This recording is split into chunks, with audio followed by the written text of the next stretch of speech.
Assalamualaikum warahmatullahi wabarakatuh. Kembali dalam channel Sahabat Dakwah, salam kebaikan.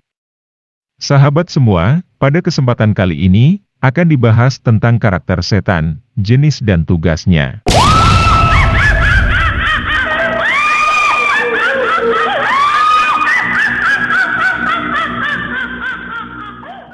Karakter setan, jenis dan tugasnya. Setan memang bersungguh-sungguh untuk menjerumuskan manusia kepada perbuatan dosa, sehingga manusia masuk ke dalam neraka untuk menemani mereka. Ada 9 karakter setan yang mempunyai tugas yang berbeda-beda, dalam menjerumuskan manusia agar hancur dalam kebinasaan. Allah Subhanahu wa Ta'ala berfirman dalam Al-Quran, bahwa ada setan dari jenis manusia dan jenis jin untuk memperdayai manusia. Allah Subhanahu wa Ta'ala berfirman, dan demikianlah kami jadikan bagi tiap-tiap nabi itu musuh, yaitu setan-setan dari jenis manusia dan dari jenis jin, sebagian mereka membisikkan kepada sebagian yang lain perkataan-perkataan yang indah-indah untuk menipu manusia. Quran, Surah Al-An'am, ayat 112. Syekh Nawawi Al-Bantani merincikan ada 9 karakter setan beserta tugas-tugasnya, di antaranya.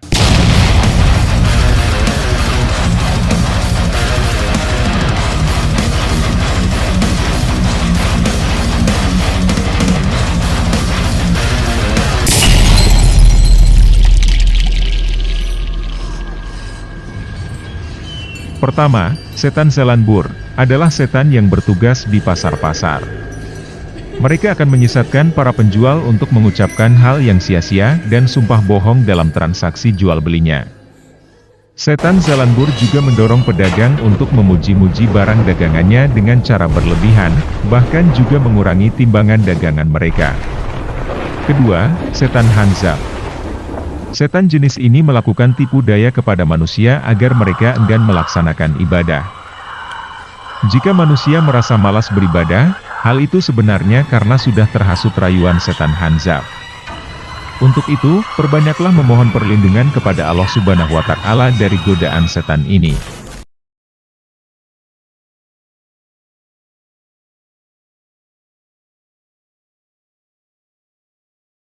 Ketiga, setan Walhan. Setan ini bertugas mengembuskan rasa was-was dalam hati manusia, sehingga manusia menjadi bingung, dan juga timbul keraguan dalam amal-amal ibadah. Yang pada akhirnya, manusia akan malas dan bahkan meninggalkan amal-amal ibadah. Keempat, setan Masut Madhun. Setan ini bertugas melakukan tipu daya pada manusia supaya melakukan adu domba, mencela, mencaci maki, dan menyebar fitnah di antara manusia. Berhati-hatilah pada godaan setan Masut Madhun. Karena keburukan yang diakibatkan godaan setan ini bisa menjadi dosa jariah, yakni selama keburukan itu bergulir, maka kita pun akan terus mendapat tabungan dosa. Setan Masut Madhun biasanya berada dalam kumpulan orang-orang, lalu menggelincirkan mereka dalam perkataan gibah. Kelima, setan Nawor. Setan ini menggoda manusia untuk dekat-dekat dengan perbuatan dosa zina. Setan jenis ini berusaha membujuk manusia untuk melakukan perzinahan.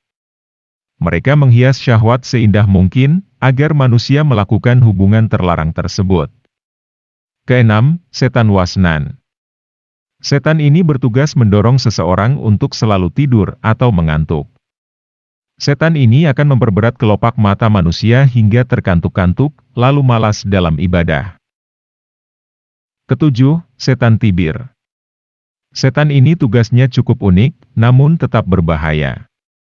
Dia akan mendorong manusia yang tertimpa musibah untuk mengekspresikan secara berlebihan kesedihannya, seperti berteriak-teriak, memukul-mukul badan sendiri, dan ekspresi lainnya.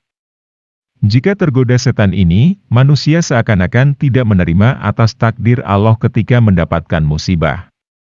Kedelapan, setan Dasim. Setan ini bertugas mengganggu di dalam aktivitas rumah. Setan ini akan ikut makan bersama manusia, yang tidak menyebut nama Allah Subhanahu wa Ta'ala ketika makan. Bahkan setan ini menggoda manusia, mulai masuk rumah, tidur di ranjang, memakai pakaian manusia yang tidak dilipat, dan aktivitas lain yang tidak menyebut nama Allah Subhanahu wa Ta'ala saat melakukannya. Juga, setan ini berusaha agar rumah tangga hancur berantakan dengan pertengkaran dan fitnah.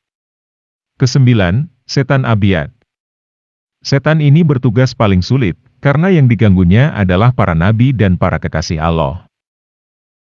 Dengan segala tipu dayanya, setan ini berusaha untuk menggelincirkan mereka.